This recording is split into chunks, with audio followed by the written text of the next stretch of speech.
العلاقات المؤذية بتكمل معانا ساعات حتى بعد إزالة السبب، وخليني أحكي لك قصة كده أوصل لك بيها الفكرة. جابوا 5 قرود وحطوهم في قفص، وحطوا في وسطهم موزة شكلها حلو قوي.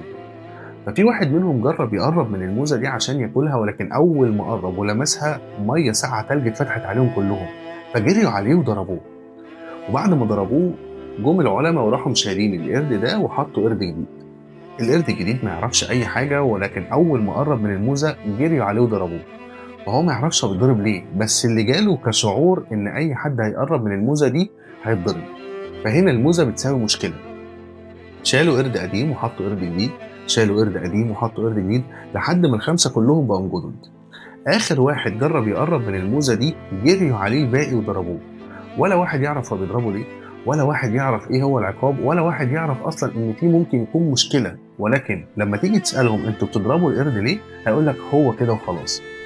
فاللي أنا عايز أقوله إن في بعض العلاقات المؤذية ممنوع تعترض فيها، ممنوع تطلب حقك، ممنوع إن أنت تقول رأيك. تيجي تسأل ليه، يقول لك هو كده وخلاص. وإحنا ساعات بنقمع بعض وساعات بنسكت بعض وتخلينا ما نطلبش حقنا، وبنفضل ساكتين عن حقوقنا وما بنطلبهاش، مش عشان في عقاب حالي، لا، عشان العقاب حصل زمان. الشاهد واللي عايز أقوله إن مش كل السجون ليها أبواب، في سجون اتبنت جوه عقولنا. سلام.